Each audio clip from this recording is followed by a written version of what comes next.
Hi guys, so I want to show you this interview with the Chief Executive of NHS England, Simon Stevens. Now he's going to describe the situation as being in the eye of the storm. And it's important to remember that during the winter period, the NHS is at its limits because it's due to many reasons. The winter flu, many elderly people are hospitalized during the winter period, and generally due to mismanagement at the top. I'm not talking about Simon Stevens, I'm talking about the government department, the health secretary, the lack of funding that the NHS desperately needs and desperately doesn't get. This exacerbates the problem. But let's hear what he had to say. Let's face it, this has probably been the toughest year that most of us can remember.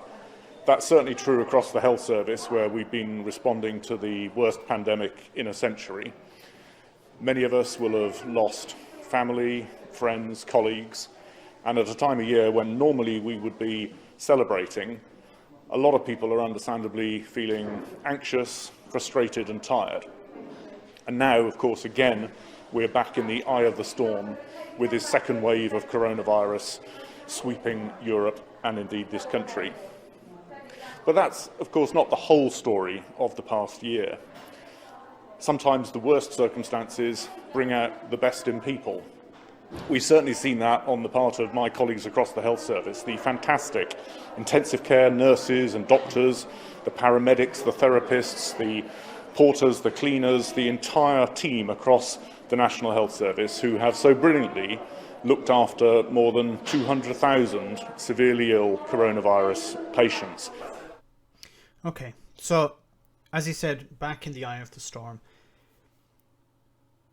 Going forward, the government needs to get a grip on this. As I said before, there needs to be a lockdown. There's no other way of avoiding this. Now, there is talk about imposing a tier 5 level in England, but I don't think that's sufficient. It'd be interesting to hear what SAGE have to say about that, as they have been critical of the tiered system before, and adding an extra tier I don't think is going to make much difference. There has to be a complete lockdown. There needs to be mandatory mask wearing, both indoors and outdoors.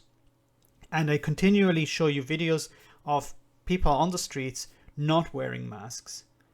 People being interviewed not wearing a mask. Look, once again, as I said before, a mask is not a silver bullet, but it helps reduce the spread.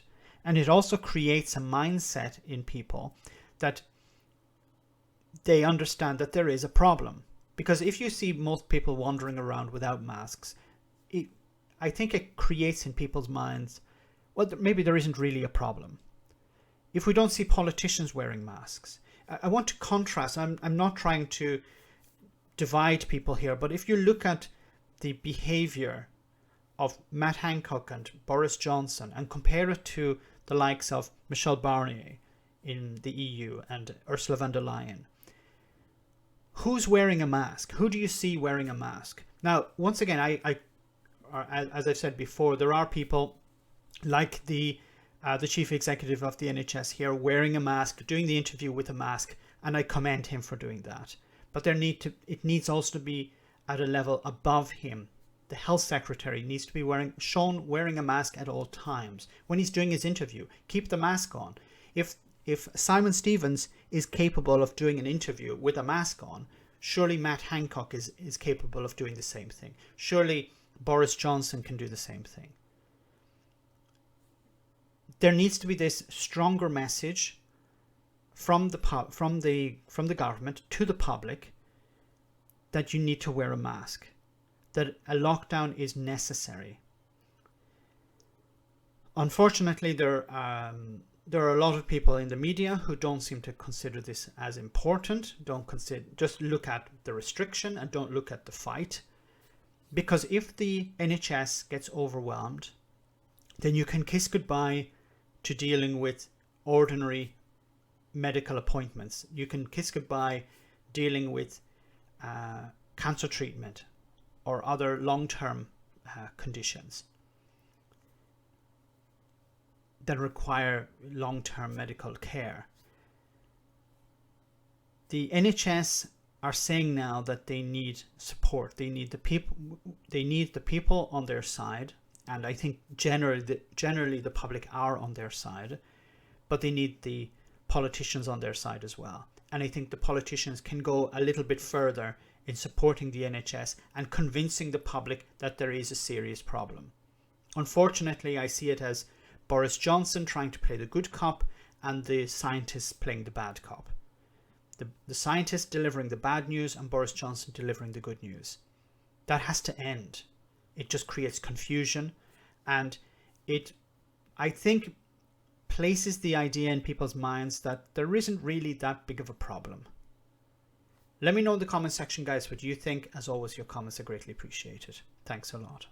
I want to say a big thank you to all of my patrons. You ensure that this channel continues to exist. I'm eternally grateful for all of your support. If you join Patreon, you will receive instant access to our Discord server, where we have both audio and video chats. You can chat with me and other patrons, where we discuss important and non-important issues. Becoming a patron per month costs about the same as a large coffee, so why not check it out?